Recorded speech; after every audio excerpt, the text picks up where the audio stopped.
Isn't history fascinating? To know our past, to know what once was and still is. However, today I'm going to be talking about a particular village and what lies behind it. Port Sunlight. A tourist attraction for many and a home to many more, including myself. In this documentary, I'm going to be finding out the history behind Port Sunlight, starting at why the village was first built and the reason behind it, along with many other things, and comparing it to what it's like now in modern day to still have that unique sight and feeling. Port Sunlight is a true delight. Built at the end of the 19th century, this garden village was originally built as a home for workers at the nearby Lever factory. This model village is the work of over 30 architects, and the variety of architecture and the beauty of the buildings is unique in the area.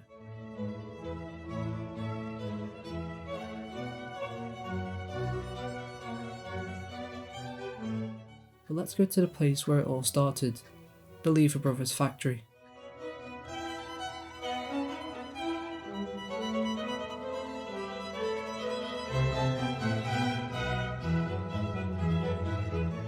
Lever already owned a smaller factory in Warrington, but looked for another site, and in 1888 he bought a large tract of rather depressing, marshy land on the Wirral. There, he began to build a vast factory together with a planned village for its workers, and named it Port Sunlight. The factory started production in 1889 of its most famous product of soap, Sunlight, by which time the first rows of cottages were rising. Lever was just 38 years old at the time.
William Hesketh Lever believed that if his workers' home lives were happy and content, then their work ethic would improve too.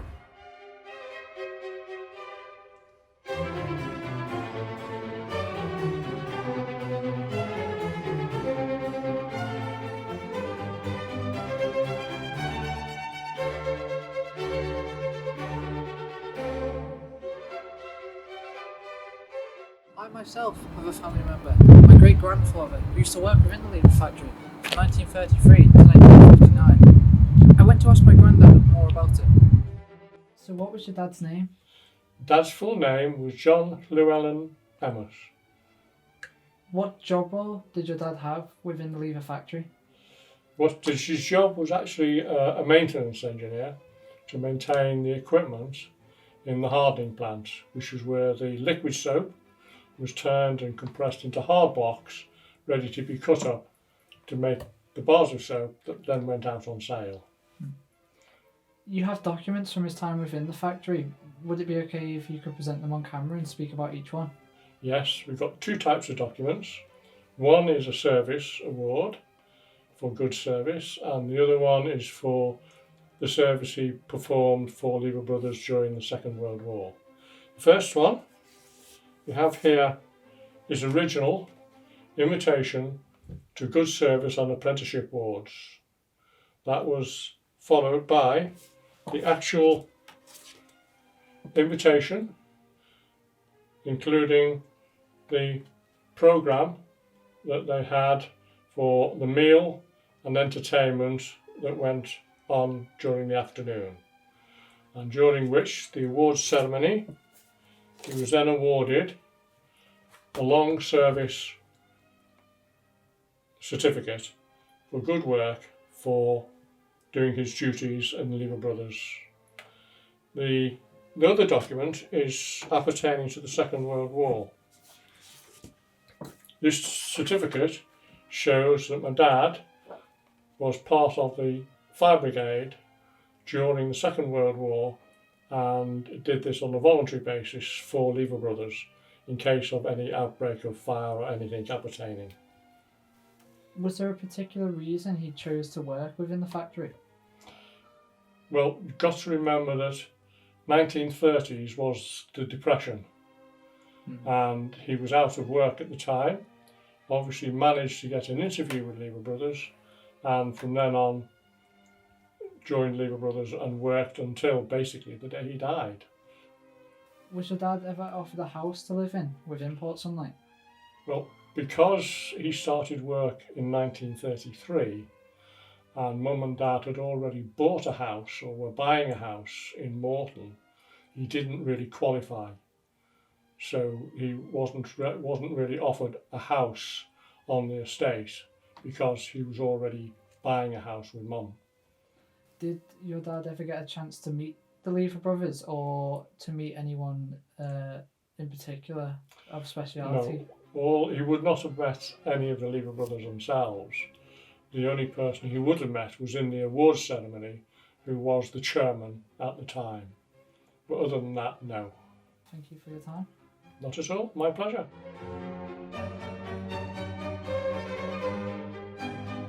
The first layout plans of Port Sunlight was by Lever himself, but it was later refined by the architect William Owen, who he consulted about the site, and so he helped design the first 28 houses within the village in about 1889 to 1890.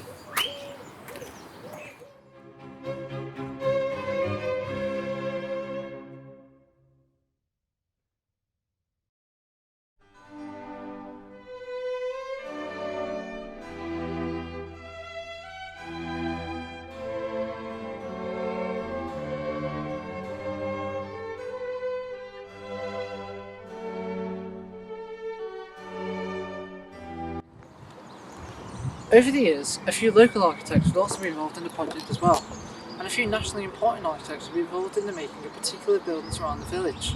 However, the original partnership went on to design many of the main buildings, such as the Gladstone Theatre in 1891.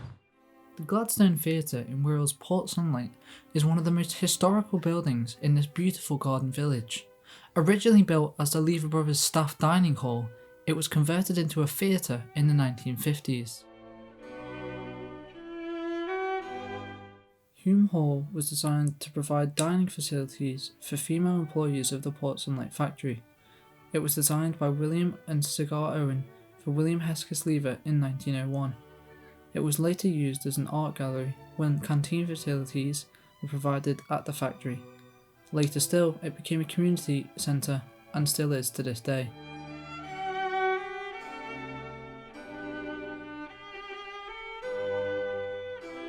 Opened for worship in 1904, the church's English Gothic architecture, graveyard and bell tower all reinforced this impression. However, Christ Church was originally a congregational church, and when the Congregational and Presbyterian dominations united in 1972, Christ Church automatically became a member of the new United Reformed Church. Opened in October 1900, originally a temperance hotel, but a licence was granted in 1903 following a referendum in the village.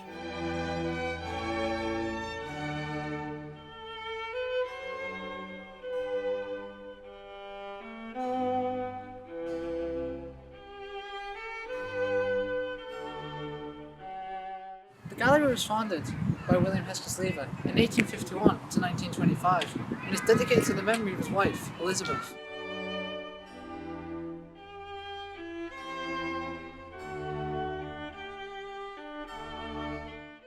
Lever wanted to share his collections with the public. At first he used the library for small displays, but he needed a bigger building for his collections. Lever personally selected works of art from his huge collection for the gallery.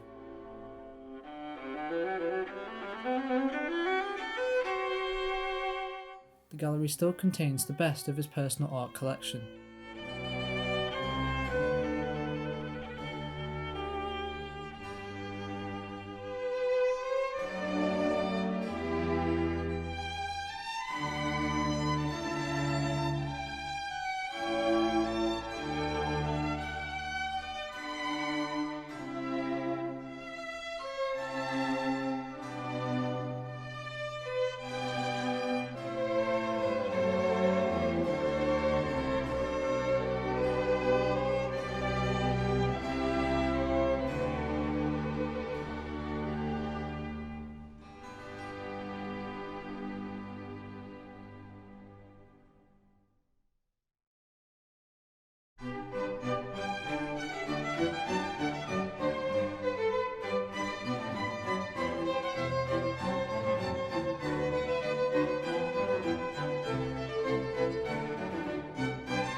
so, Port Sunlight is a unique place to be in and still has lots to offer.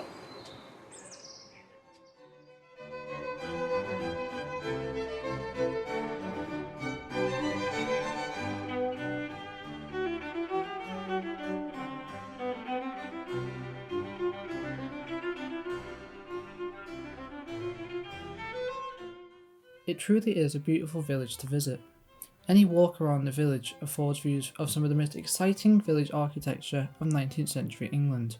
With each block of houses designed by a different architect, Port Sunlight provides visitors with a charming and interesting day out.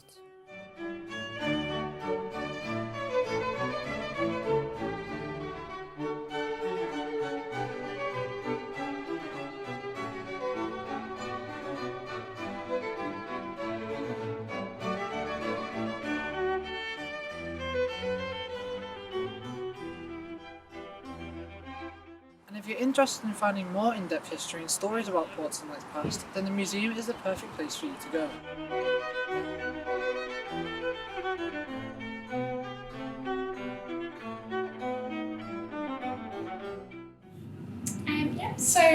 My name is Denise Corso. I'm the Museum Officer here at Port Sunlight Village Trust. So my role involves looking after our museum collection, all the objects and documents in that. I sort of look after the exhibitions, so public displays that we have here at Port Sunlight Museum.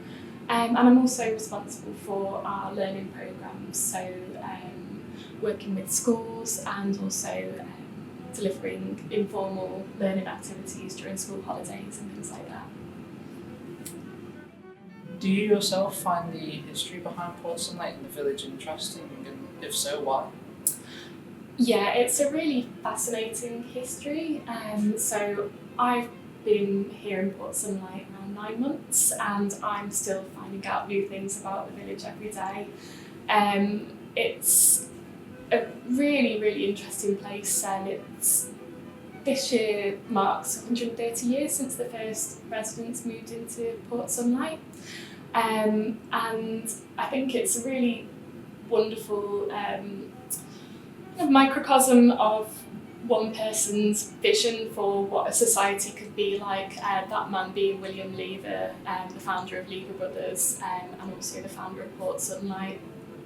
It was very much created to his vision. He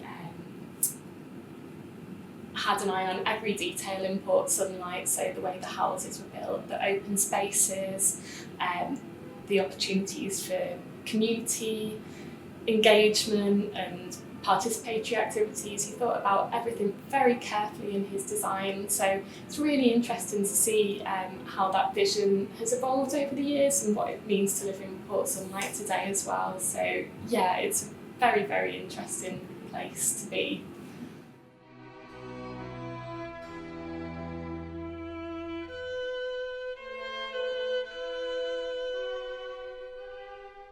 Are there any improvements to the museum that you think could be done in or around the museum?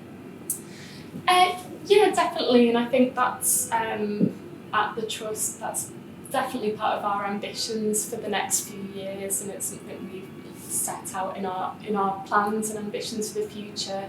I think the current museum does a great job of telling the story of the social history of Port Sunlight and some of those elements of that over the years, but there's definitely gaps in the story to be told. It's a really rich, multi-layered story, and there's definitely things that we can expand on around, from the very beginning and how the site was developed, which was an amazing feat of civil engineering. The site that Port Sunlight's built on was swampland, so it's amazing, that we have this beautiful model village here.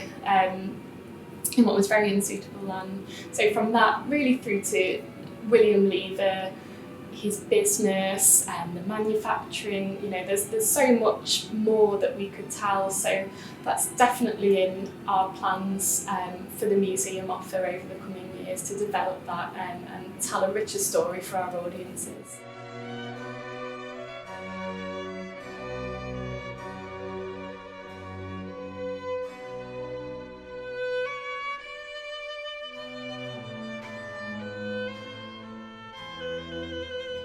Discover William Lever's vision for the village and its residents. Find out about the architects who designed the houses, principal buildings and landscapes. Experience what it was like to live and work here during the village's olden days. Within the museum, you'll get an insight into different characters who lived and worked in the village during its early years as well.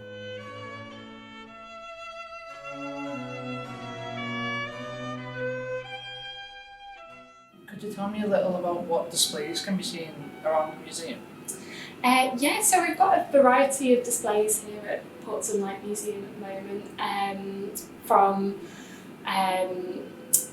the current display is part of our temporary exhibition, and so that's called Selling Sunlight. So we have a new changing exhibition every year, and this really tells the story of William Lever and Lever Brothers' advertising strategies. He was a very canny man, and it's well known that he bought paintings which are on display at our neighbour, the Lady Lever Art Gallery, specifically to advertise his soap products.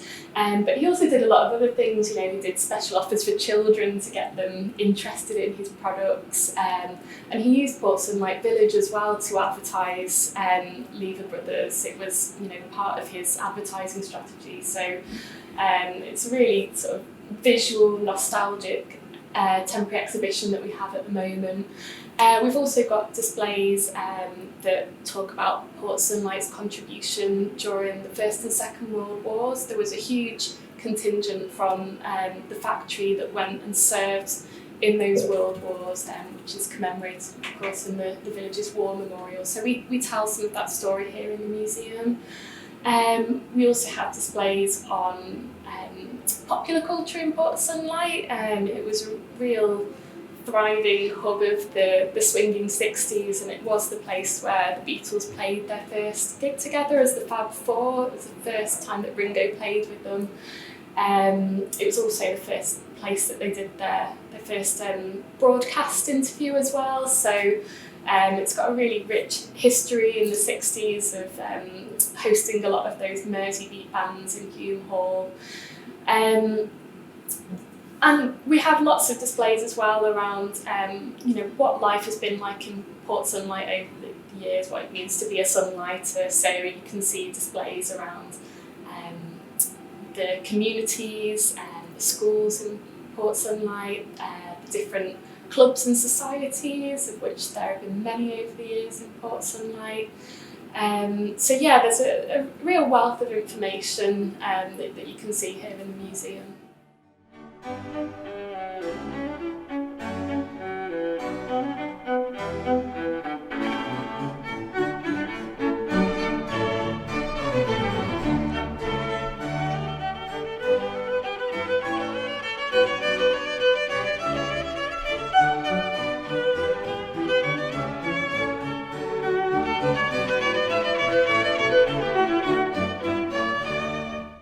Talk a little about the Ports and Light Village Trust charity and why people should donate, and talk a little about what it involves. Yeah, so Ports and Light Ports and Light Village Trust is a charitable trust, and we do a lot of activities with the community, as well as Ports and Light Museum, which is a really important way of telling that amazing legacy of William Lever to the public. We do a lot of outreach activities, we do village tours, we work with schools, and we have a dedicated schools programme so that young people can learn about Ports and Light and create links to the curriculum and to contemporary living. We also have Bridge Cottage Community Hub, which opened in the village a couple of years ago, which is a dedicated community hub for Ports and Light residents and residents of the surrounding communities. So it's a really valuable community resource that offers a lot of different activities for all kinds of people, from baby and toddler groups to bereavement groups to book clubs, art activities. So at the heart of what we do as a trust is really participation and community.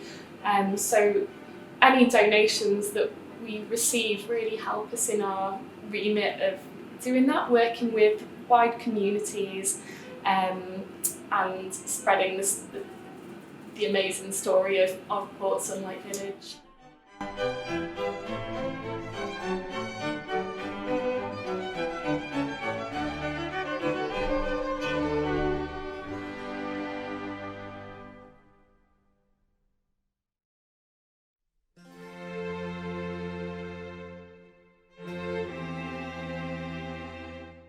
When was the museum built?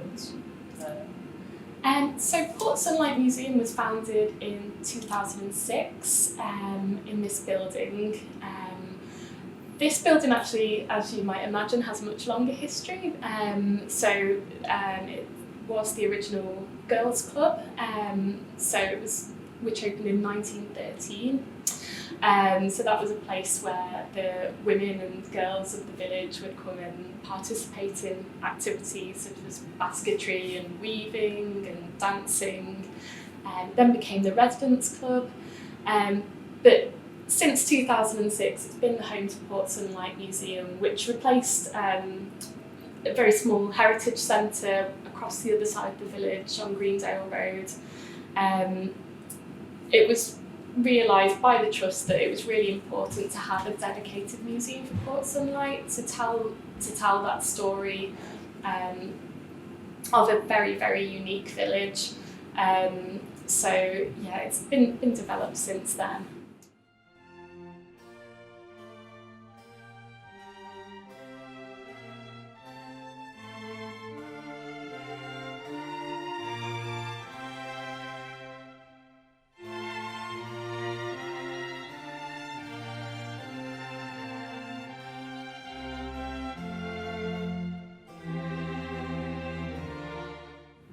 Within the museum, is there was there a particular reason why it was built, and the vision towards why it was built, and where are you hoping to take it in the future as well? I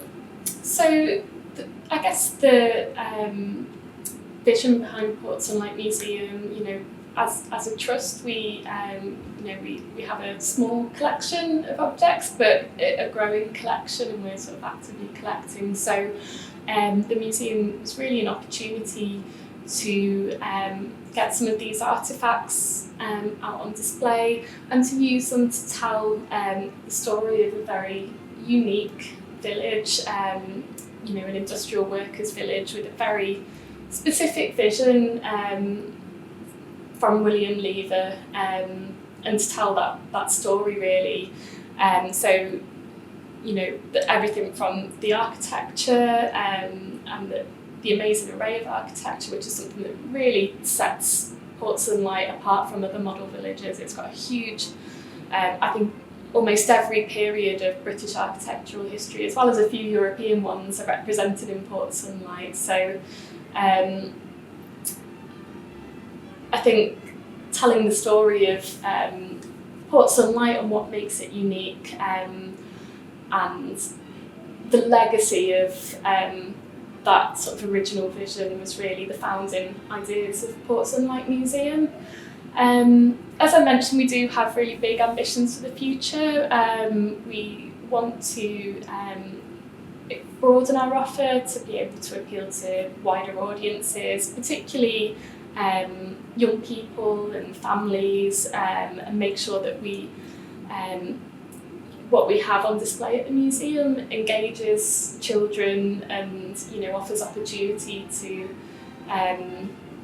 make links with the Port Sunlight story and their own lives. So we have grand ambitions. There's lots of really interesting stories that we have yet to tell about the engineering of the village itself, that sort of civil engineering that created a village on unsuitable land, the story of manufacture and what that process means in the factory, and revealing that, because obviously, you know, it's still a working factory as Unilever nowadays, the old Lever Brothers factory. So being able to reveal some of that to the public. So yeah, that we have lots of ambitions for the future, and we're working on those right now to be able to deliver those. Thank you for your time. You're welcome.